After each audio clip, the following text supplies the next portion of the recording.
붓기나 회복 기간이 좀 달라지는데요. 절개 방법이 좀 붓기가 오래 가고 인위적인 느낌 그런 게 좀 오래 가는 편이고요. 당연히 부분 절개가 그다음 매몰이 가장 빨리 자연스러워지고 붓기가 없는 방법입니다. 그리고 또 그 외에 눈 뜨는 힘이 좋으신 분들, 이런 분들은 또 붓기가 또 빨리 사라지는 편이고요. 피부가 늘어져 보인다 하면은 쌍태 쌍액을 그만하시고요. 두 번째로는 쌍태 쌍액을 오래 하시다 보면은 그쪽으로 쌍꺼풀 선이 희미하게 풀린 쌍꺼풀처럼 지는 경우가 있습니다. 그런 경우에 수술을 통해서 만들 수 있는 쌍꺼풀 선보다 예쁘지도 않고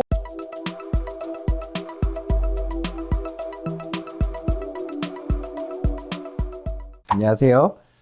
여러분의 아름다움을 책임질 성형외과 전문의 김종찬입니다. 쌍꺼풀 수술 전에 여러분들이 알아둬야 될 것을 인터뷰해 드리겠습니다.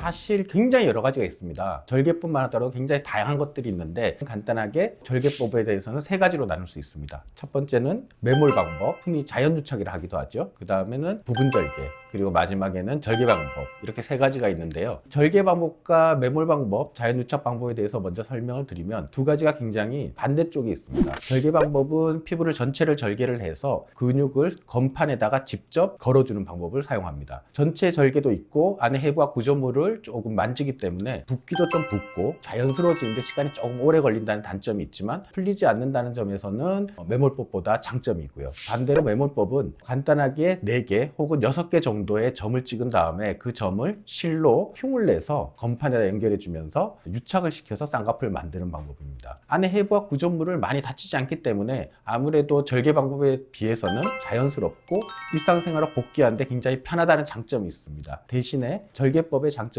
쉽게 풀리지 않는다는 점에서는 아무래도 매몰은 잘 풀리는 경향이 있습니다. 이 두 가지를 섞은 방법이 부분 절개 방법인데요. 크게는 1포인트, 작게는 2포인트 정도 절개랑 비슷하게 절개창을 내어서 그 부분에서는 절개포가 동일하게 하고 나머지 부분에 대해서는 비절개, 즉 자연유착이랑 동일한 방법을 사용함으로써 풀리는 가능성은 좀 더 줄이면서 일상생활로 복귀하거나 붓기의 문제는 해결해주는 중간점에 있는 수술 방법이라고 할 수 있겠습니다. 최근뿐 아니라 한 몇 년 전부터 굉장히 많은 분들이 눈매 교정해야 되는 눈이 아닌가요? 라고 묻습니다. 그런데 속쌍꺼풀이 검은 동자를 가리는 게 젊은 층에선 1에서 1.5mm 정도, 그 다음에 노년층에선 2에서 2.5mm 정도 가려지는 게 정상입니다. 그런 분들을 오히려 눈매 교정을 하게 되면 놀란 눈이 되는 경우가 있습니다. 그래서 그런 분들은 그냥 쌍꺼풀만 만드신 편이 좋을 것 같습니다. 앞트임을 해서 눈이 커질 수 있는 분들이 굉장히 많습니다. 앞트임이 굉장히 효과적이려면 두 가지 도안이 필요한데요.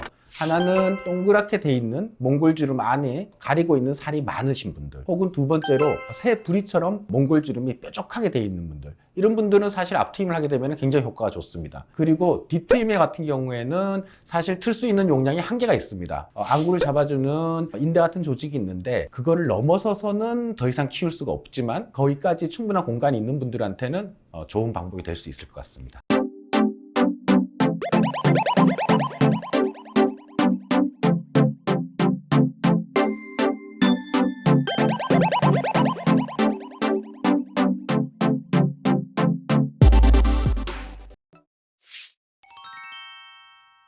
첫 번째는 쌍꺼풀 선 아래에 피부 처짐이 겉으로 봤을 때도 눈에 보이는 경우, 안에 쌍태를 하게 되면 가장 큰 문제가 피부 처짐이 생깁니다. 그래 되면은 나중에 쌍꺼풀 선을 만들어도 그 밑에 자글자글한 주름이 보이는 경우가 있습니다. 피부가 늘어져 보인다 하면은 쌍태 쌍액을 그만하시고요. 두 번째로는 쌍태 쌍액을 오래 하시다 보면은 그쪽으로 쌍꺼풀 선이 희미하게 풀린 쌍꺼풀처럼 지는 경우가 있습니다. 그런 경우에 수술을 통해서 만들 수 있는 쌍꺼풀 선보다 예쁘지도 않고 너무 낮은 흐릿한 쌍꺼풀 선이 만들어지기 때문에 그 선이 만들어졌다 생각하시면은 쌍태 쌍액을 그만하시는 게 어떨까, 이런 생각입니다.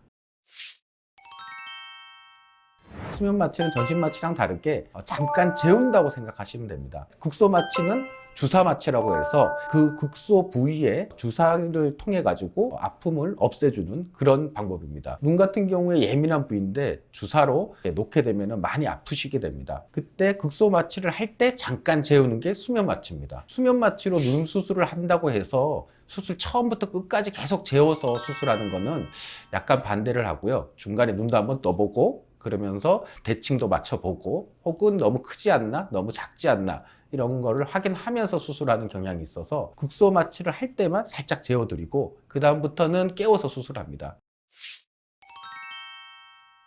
수술 방법에 따라서 붓기나 회복 기간이 좀 달라지는데요. 절개 방법이 좀 붓기가 오래 가고 인위적인 느낌 그런 게 좀 오래 가는 편이고요. 당연히 부분 절개가 그다음 매몰이 가장 빨리 자연스러워지고 붓기가 없는 방법입니다. 그리고 또 그 외에 눈 뜨는 힘이 좋으신 분들 이런 분들은 또 붓기가 또 빨리 사라지는 편이고요. 라인을 낮게 잡은 경우에는 또 붓기가 또 빨리 사라집니다.